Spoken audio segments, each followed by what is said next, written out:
රටට යම් මුදලක් එනවා. යටට විශාල මුදලක් එනවා රටට. ඒ වගේම ලෝකෙ පිළිගත් ධනවතෙක් ඇවිල්ලා අපිව පාලනය කරනවා. ඒක නිසා අපි මේකට එකඟ වෙමු කියලා කතිකාවතක් ඇති කරගන්න පුළුවන්. ඒකට එකඟ වෙන මිනිස්සුත් ඉන්න පුළුවන්. ඩොලර් 10000ක් කියන්නේ පොඩි ගණන් නෙවෙයි. අපි උනත් S2කට දැකලා නැහැ නේ ඩොලර් 10000ක්. දැන් ඒ වගේ දැන් මේ වරාය නගර කෙටුම්පත දිහා බැලුවයින් පස්සේ පේන්නේ මේ බ්‍රූනායි සුල්තාන්වරයා ලංකාවට පැමිණීමේ ක්‍රියාවලිය හා සමාන ක්‍රියාවලියක් තමයි බැලුවට පේන්නේ. මොකද ලංකාවේ තියෙන නීති පද්ධතිය පැත්තකට දාලා අලුතෙන් නීති ක්‍රමවේදයක් ගෙනල්ලා පවතින නීති පද්ධතිය යටපත් කරලා අපිට ධනවතුන් වෙන්න පුළුවන් කියලා හිතනවා නම් හරි අපිට සල්ලි ටිකක් හොයාගන්න පුළුවන් කියලා හිතනවා නම් හරි ඒක මුළු රටේම රටපත් විය හැකි ඛේදවාචකයක මූලාරම්භයක්. මොකද රටක් පාලනය වෙන්නේ ඕනම රටක් ගත්තොත් ඒ රටක් පාලනය වෙන්නේ ඒ රටට පදනම් වෙච්ච මූලික නීති ලියවිල්ලකින්. අපේ රටේ ආණ්ඩුක්‍රම ව්‍යවස්ථාව තියෙනවා. මේක 1978 තමයි දැන් තියෙන ව්‍යවස්ථාව ඇවිල්ලා තියෙන්නේ. ඒක හරිද හෝ වැරදි හෝ ඒකේ තියෙන සමහර කාරණා හරි වෙන්න පුළුවන්, සමහර කාරණා අපි පිළි නොගන්න පුළුවන්. නමුත් මේ රට පාලනය කරන පදනම් ඇති කරපු ලියවිල්ල වෙලා තියෙන්නේ ආණ්ඩුක්‍රම ව්‍යවස්ථාව.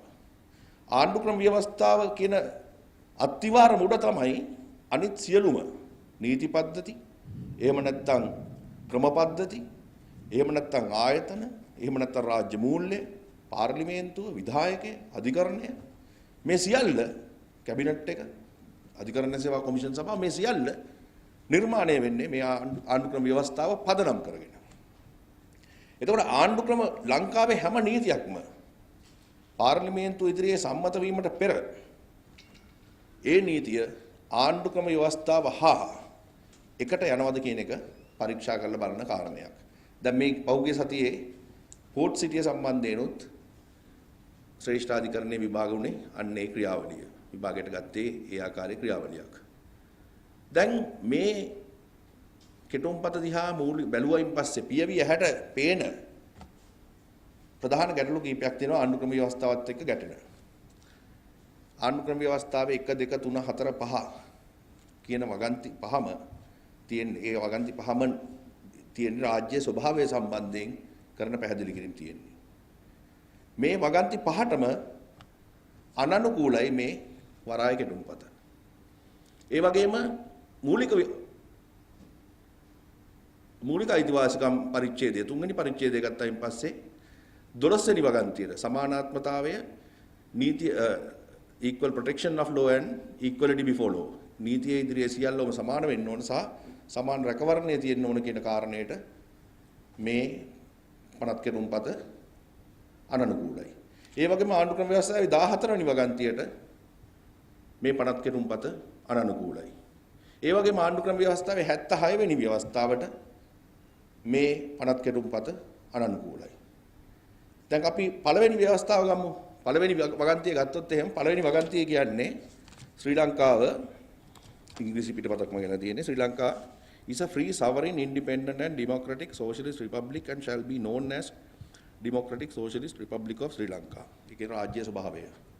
මේක free sovereign independent and democratic socialist and social shall be known as the democratic socialist republic of Sri Lanka කියලා තමයි හඳුන්වන්නේ මේ ලංකාව හඳුන්වන විදිය.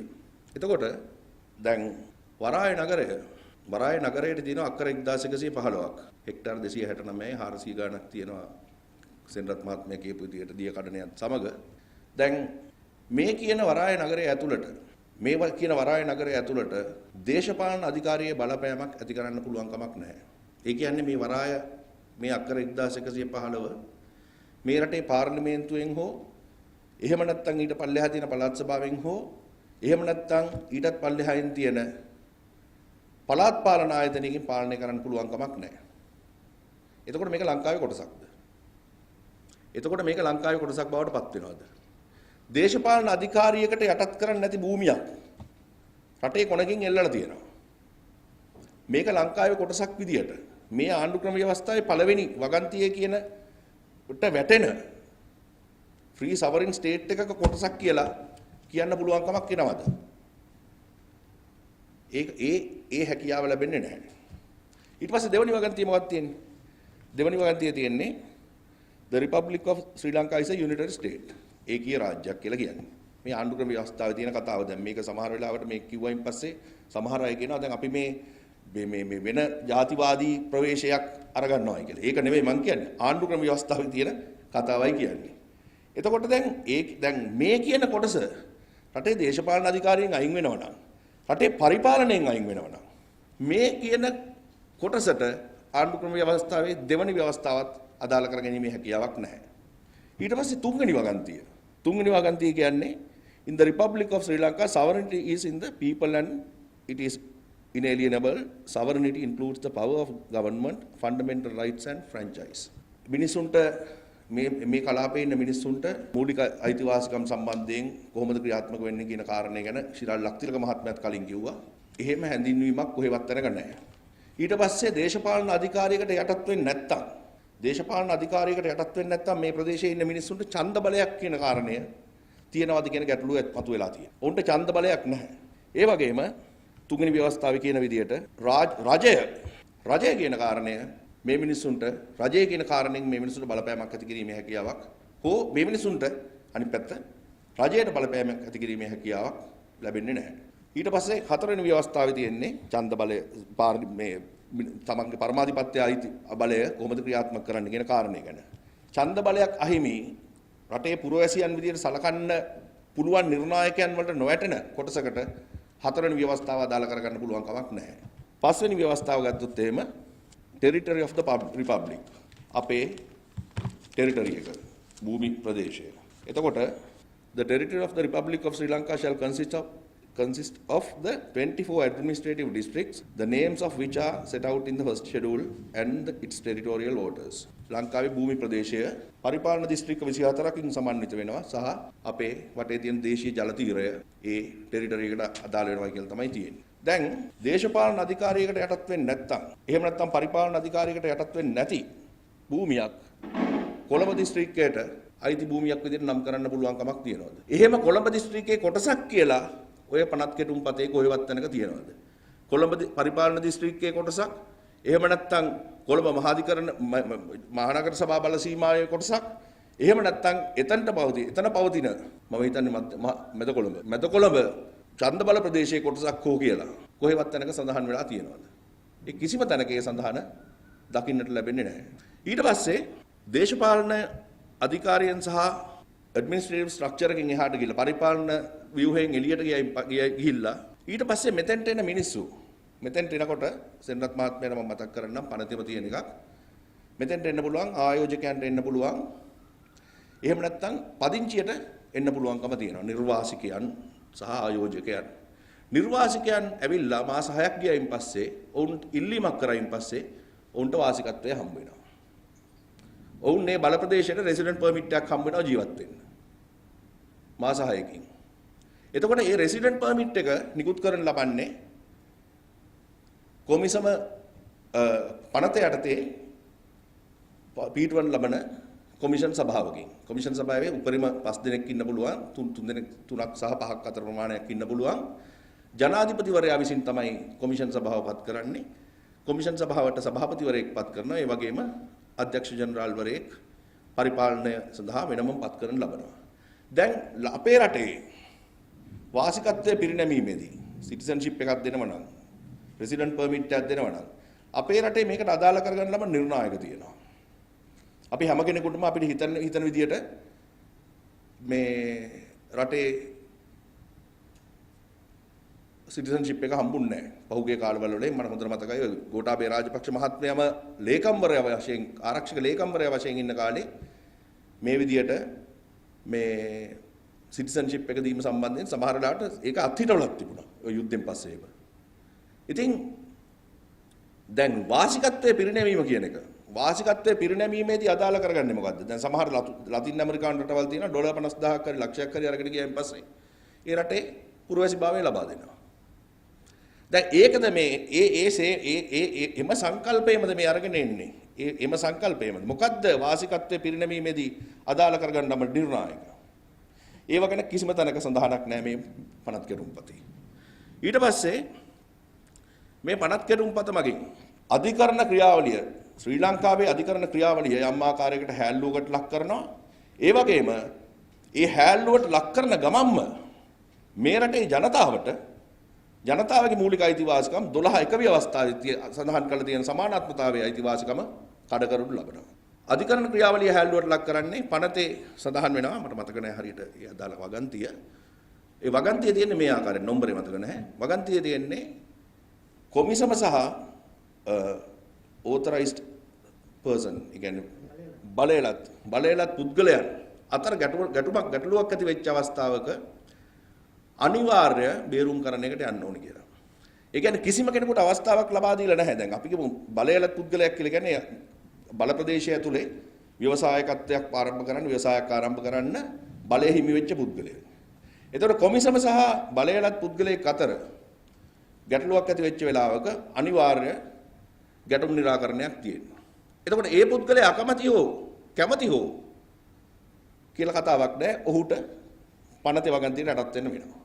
එතකොට ලංකාවේ අධිකරණය මෙහා පැත්තෙන් තියලා තමයි මේ පනත නිර්මාණය කරලා තියෙන්නේ. පනත් කෙරුම්පත.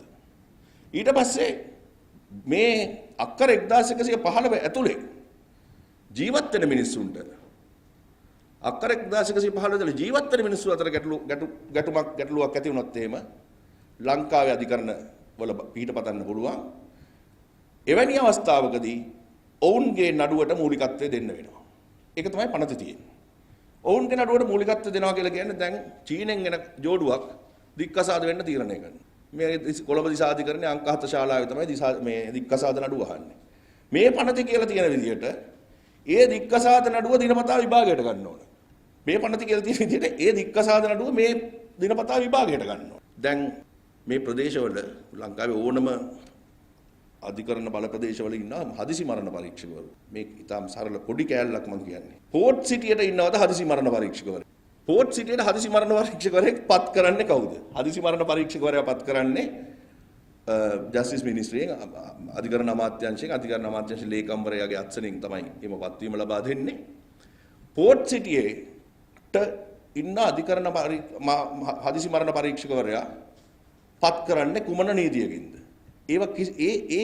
මේ රටේ තියෙන මූලික නීතිය, ඒ කියන්නේ මූලික නීතියේ තියෙන સિદ્ધාන්ත ටික එහෙම් පිටිම පැත්තකට දාලා තමයි මේ පෝට් සිටි වරාය නගර කෙටුම්පත නිර්මාණය වෙලා තියෙන්නේ. ඒකයි මම මේ සරල උදාහරණයක් ගත්තේ.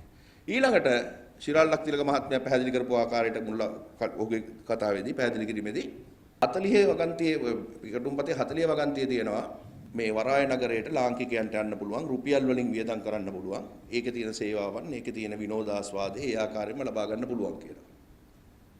හැබැයි වරාය නගරයේ තියෙන පොඩි සුපර් මාකට් එකකින් හරි කොතනකින් හරි තැනකින් සැමන් ටින්නයක් අරගෙන ආවත් එළියට, එහෙම නැත්නම් පොඩි එකෙක් සෙල්ලම් බඩුවක් අරගෙන ආවත් එළියට, මෙතනින් එළියට එනකොට ඒකට අවශ්‍ය ඒකට යම් බදු මුදලක් ගෙවීමට තියෙනවා නම් ඒ බදු මුදල ගෙවලා තමයි කොළඹ මේ ගලදාරියක ඉස්සරහා තියෙන රවුන්ඩ් බවුට් එක පැත්තට එන්න පුළුවන්කම තියෙනවා.